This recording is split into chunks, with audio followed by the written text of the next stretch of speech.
Dracula's Guest by Bram Stoker. When we started for our drive, the sun was shining brightly on Munich, and the air was full of the joyousness of early summer.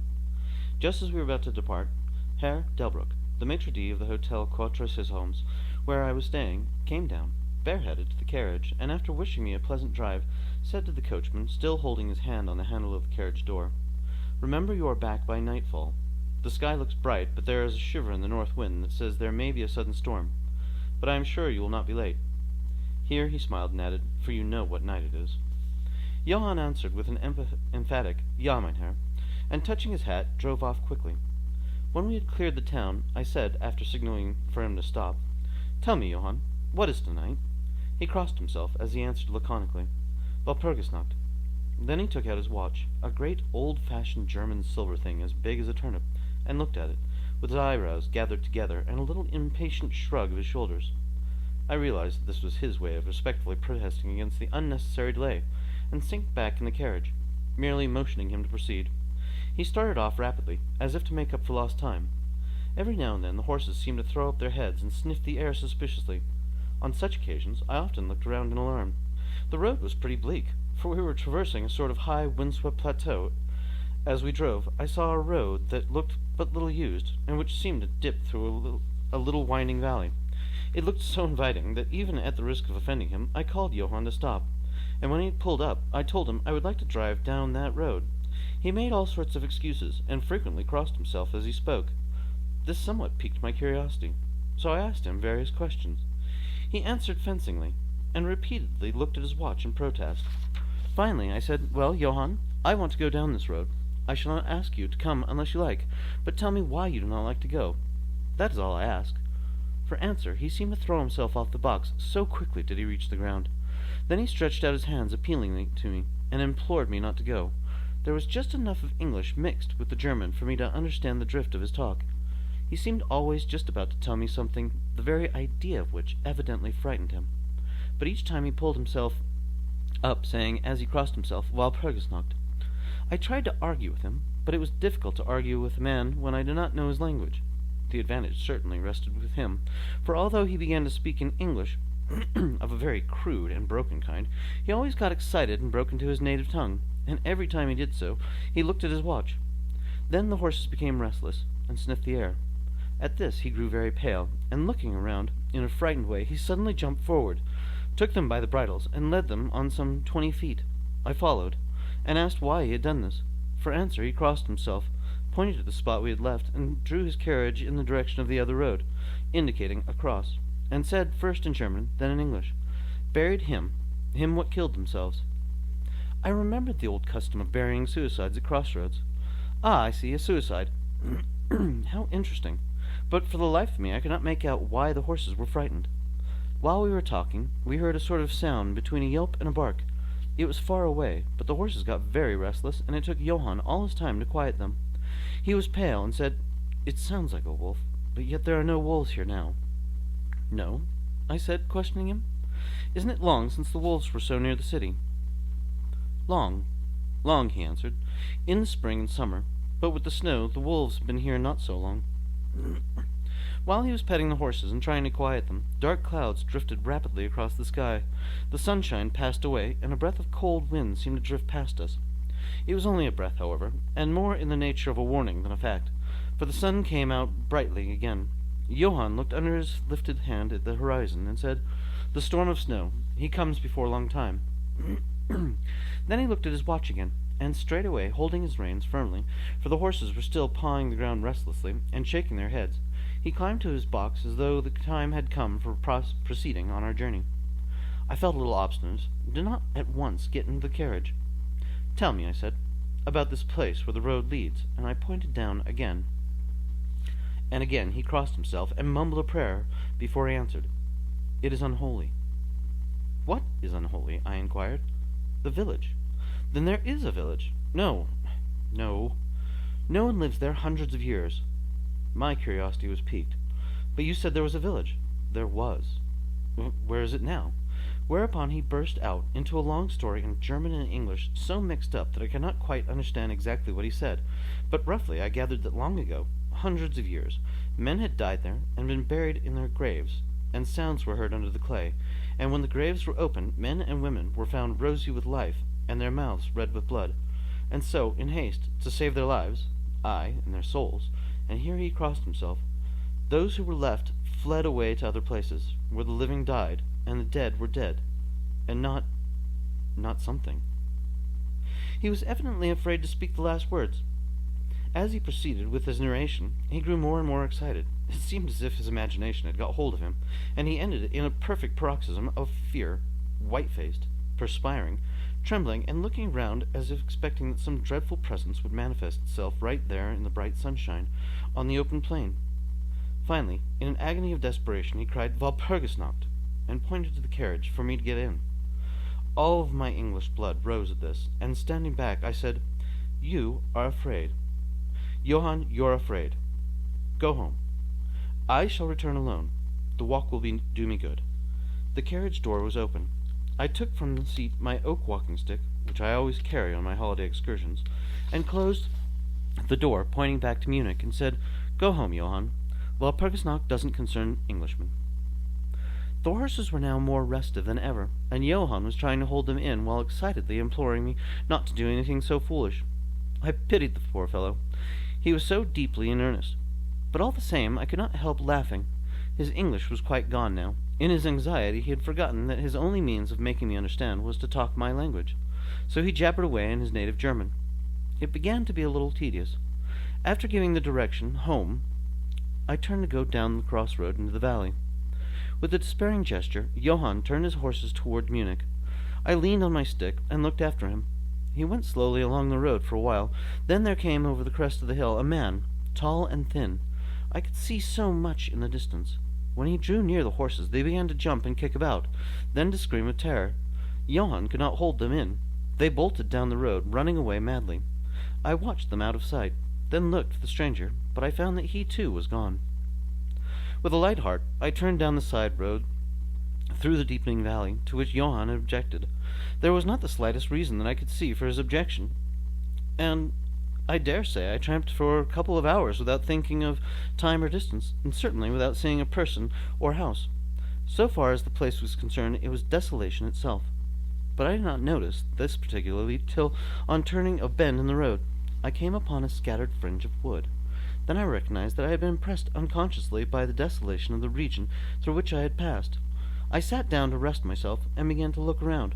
It struck me that it was considerably colder than it had been at the commencement of my walk. A sort of sighing sound seemed to be around me, with now and then, high overhead, a sort of muffled roar. Looking upwards, I noticed that great thick clouds were drifting rapidly across the sky from north to south at a great height. There were signs of coming storm in some lofty stratum of the air. I was a little chilly, and thinking that it was the sitting still after the exercise of walking, I resumed my journey. The ground I passed over was now much more picturesque. There were no striking objects that the eye might single out, but in all there was a charm of beauty. I took little heed of time, and it was only when the deepening twilight forced itself upon me that I began to think of how I should find my way home. The brightness of the day had gone, the air was cold, and the drifting of clouds high overhead was more marked. They were accompanied by a sort of far-away rushing sound, through which seemed to come at intervals that mysterious cry which the driver had said came from a wolf. For a while I hesitated. I had said I would see the deserted village, so on I went, and presently came on a wide stretch of open country, shut in by hills all around. Their sides were covered with trees, which spread down to the plain, dotting in clumps the gentler slopes and hollows which showed here and there. I followed my eye the winding of the road, and saw that it curved close to one of the densest of these clumps, and was lost behind it. As I looked, there came a cold shiver in the air, and the snow began to fall. I thought of the miles and miles of bleak country I had passed, and then hurried on to seek the shelter of the wood in front. Darker and darker grew the sky, and faster and heavier fell the snow, till the earth before and around me was a glistening white carpet, the further edge of which was lost in misty vagueness. The road was there, but crude, and when on the level its boundaries were not so marked as when it passed through the cuttings, and in a little while I found that I must have strayed from it, for I missed underfoot the hard surface, and my feet sank deeper in the grass and moss. Then the wind grew stronger and blew with ever-increasing force, till I was fain to run before it. The air became icy cold, and in spite of my exercise I began to suffer. The snow was now falling so thickly and whirling around me in such rapid eddies that I could hardly keep my eyes open. Every now and then the heavens were torn asunder by vivid lightning, and in the flashes I could see ahead of me a great mass of trees, chiefly yew and cypress, all heavily coated with snow. I was soon amongst the shelter of the trees, and there, in the comparative silence, I could hear the rush of the wind high overhead. Presently the blackness of the storm had become merged in the darkness of the night. By and by the storm seemed to be passing away. It now only came in fierce puffs and blasts. At such moments the weird sound of the wolf appeared to be echoed by many similar sounds around me. Now and again through the black mass of drifting cloud came a straggling ray of moonlight, which lit up the expanse and showed me that I was at the edge of a dense mass of cypress and yew trees. As the snow had ceased to fall, I walked out from the shelter and began to investigate more closely. It appeared to me that amongst so many old foundations as I had passed, there might be still standing a house in which, though in ruins, I could find some sort of shelter for a while. As I skirted the edge of the copse, I found that a low wall encircled it, and following this, I presently found an opening. Here the cypresses formed an alley leading up to a square mass of some kind of building. Just as I caught sight of this, however, the drifting clouds obscured the moon, and I was passed up the path in darkness. The wind must have grown colder, for I felt myself shiver as I walked, but there was hope of shelter, and I groped my way blindly on. I stopped, for there was a sudden stillness. The storm had passed, and perhaps in sympathy with nature's silence, my heart seemed to cease to beat, but this was only momentarily, for suddenly the moonlight broke through the clouds, showing me that I was in a graveyard, and that the square object before me was a great massive tomb of marble, as white as the snow that lay on and all around it. With the moonlight there came a fierce sigh of the storm, which appeared to resume its course with a long, low howl, as of many dogs or wolves. I was awed and shocked, and felt the cold perceptibly grow upon me, till it seemed to grip me by the heart. Then, while the flood of moonlight still fell on the marble tomb, the storm gave further evidence of renewing, as though it was returning on its track, impelled by some sort of fascination. I approached the sepulchre, to see what it was, and why such a thing stood alone in such a place. I walked around it, and read over the Doric door in German.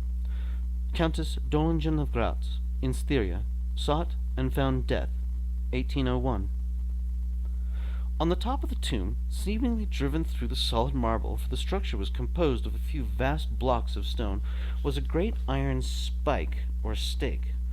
On going to the back, I saw, graven in great Russian letters, "The dead travel fast." There was something so weird and uncanny about the whole thing that it gave me a turn and made me feel quite faint. I began to wish, for the first time, that I had taken Johann's advice. Here a thought struck me, which came under almost mysterious circumstances, and with a terrible shock. This is Walpurgis Night.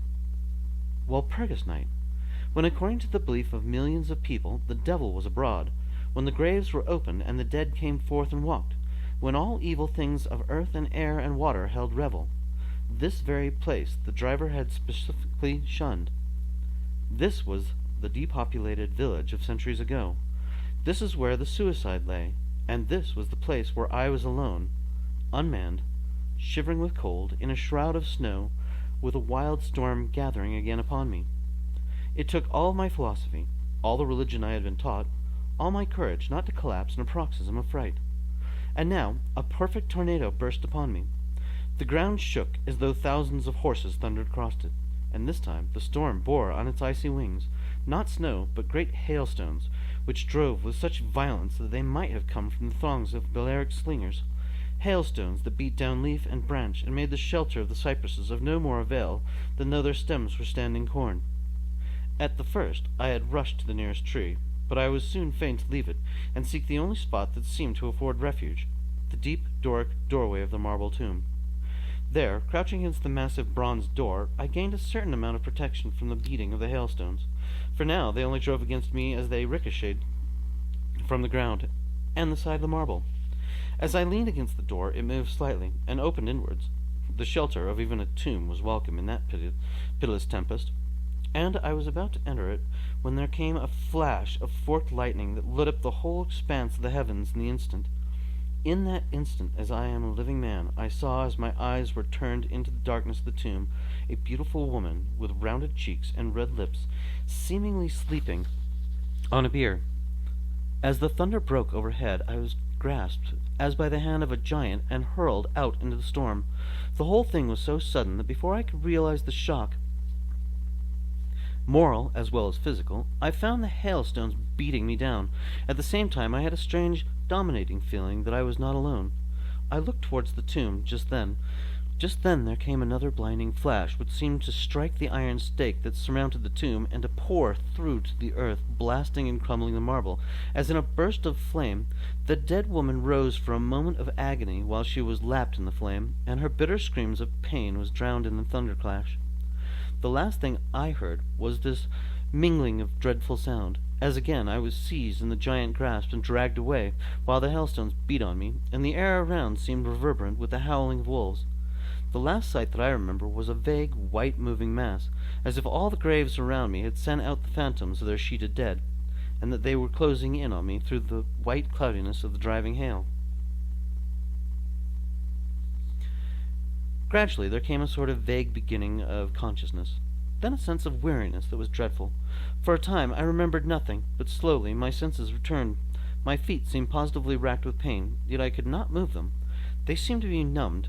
There was an icy feeling at the back of my neck and all down my spine, and my ears, like my feet, were dead, yet in torment. But there was in my breast a sense of warmth, which was by comparison delicious. It was as a nightmare, if one may use such an expression, for some heavy weight on my chest made it difficult for me to breathe. This period of semi-lethargy seemed to remain a long time, and as it faded away I must have slept or swooned. Then came a sort of loathing, like the first stage of seasickness, and a wild desire to be free from something, I knew not what.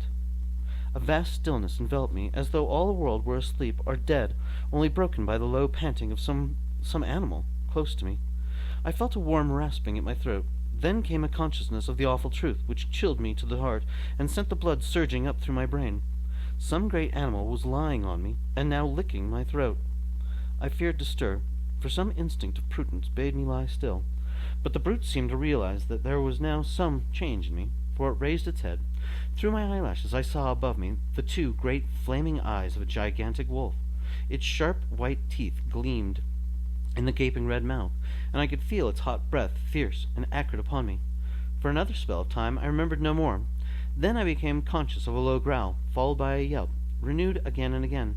Then, seemingly very far away, I heard a holloa, holloa, as of many voices calling in unison. Cautiously I raised my head and looked in the direction whence the sound came, but the cemetery blocked my view. The wolf still continued to yelp in a strange way, and a red glare began to move around the grove of the cypresses, as though following the sound. As the voices drew closer, the wolf yelped faster and louder. I feared to make either sound or motion. Nearer came the red glow, over the white pall which stretched into the darkness around me. Then all at once, from beyond the trees, there came at a trot a troop of horsemen bearing torches. The wolf rose from my breast and made for the cemetery. I saw one of the horsemen, soldiers by their caps and their long military cloaks, raise his carbine and take aim. A companion knocked up his arm, and I heard the ball whiz over my head. He had evidently taken my body for that of the wolf. Another sighted the animal as it slunk away, and a shot followed. Then, at a gallop, the troop rode forward, some towards me, others following the wolf as it disappeared amongst the snow-clad cypresses. As they drew near, I tried to move, but was powerless. Although I could see and hear all that went on around me, 2 or 3 of the soldiers jumped from their horses and knelt beside me. One of them raised my head and placed his hand over my heart. "Good news, comrades," he cried. "His heart still beats." Then some brandy was poured down my throat. It put vigor into me, and I was able to open my eyes fully and look around. Lights and shadows were moving amongst the trees, and I heard men call to one another. They drew together, uttering frightening exclamations, and the lights flashed as the others came pouring out of the cemetery pell-mell, like men possessed. When the further ones came close to us, those who were around me asked them eagerly, "Well, have you found him?" The reply rang out hurriedly, "No, no, come away, quick, quick, this is no place to stay, and on this of all nights." What was it? Was the question asked in all manner of keys. The answer came variously and all indefinitely, as though the men were moved by some common impulse to speak, yet they were restrained by some common fear from giving their thoughts. It, indeed, gibbered one, whose wits had plainly given out for the moment. A wolf, and yet not a wolf, another put in shudderingly. No use trying for him without the sacred bullet, a third remarked in a more ordinary manner. Serve us right for coming out on this night. Truly, we have earned our 1,000 marks, were the ejaculations of a fourth. There was blood on the broken marble, another said after a pause. The lightning never brought that there. And for him, is he safe? Look at his throat. See, comrades, the wolf has been lying on him and keeping his blood warm. The officer looked at my throat and replied, He is all right. The skin is not pierced. What does it all mean? We should never have found him but for the yelping of the wolf. What became of it? Asked the man who was holding up my head, and who seemed the least panic-stricken of the party, for his hands were steady and without tremor. On his sleeve was the chevron of a petty officer. It went to its home, answered the man whose long face was pallid, and who actually shook with terror as he glanced around him fearfully. There are graves enough there in which it may lie. Come, comrades, come quickly. Let us leave this cursed spot. The officer raised me to a sitting posture as he uttered a word of command. Then several men placed me upon a horse. He sprang to the saddle behind me, took me in his arms, gave the word to advance, and turning our faces away from the cypresses, we rode away in a swift military order. As yet my tongue refused its office, and I was perforce silent. I must have fallen asleep, for the next thing I remember was finding myself standing up, supported by a soldier on each side of me. It was almost broad daylight, and to the north a red streak of sunlight was reflected, like a path of blood over the waste of snow. The officer was telling the men to say nothing of what they had seen, except that they found an English stranger guarded by a large dog. Dog? That was no dog, cut in the man who had exhibited such fear. I think I know a wolf when I see one. The young officer answered calmly. I said a dog. Dog, reiterated the other ironically. It was evident that his courage was rising with the sun, and pointing to me, he said, Look at his throat. Is that the work of a dog, master? Instinctively I raised my hand to my throat, and as I touched it I cried out in pain. The men crowded round to look, some stooping down from their saddles, and again there came the calm voice of the young officer. A dog, as I said. If aught else were said, we should only be laughed at. I was then mounted behind a trooper, and we rode on into the suburbs of Munich. Here we came across a stray carriage, into which I was lifted, and it was driven off to the Quatre Saisons. The young officer accompanied me, while a trooper followed with his horse, and the others rode off to their barracks. When we arrived, Herr Delbruck rushed so quickly down the steps to meet me that it was apparent he had been watching within. Taking me by both hands, he solicitously led me in. The officer saluted me, and was turning to withdraw when I recognized his purpose, and insisted that he should come to my rooms. Over a glass of wine I warmly thanked him and his brave comrades for saving me. He replied simply that he was more than glad, and that Herr Delbruck had at the first taken steps to make all the searching party pleased, at which ambiguous utterances the maitre d'hotel smiled, while the officer pleaded duty and withdrew. But, Herr Delbruck, I inquired, how and why was it that the soldiers searched for me?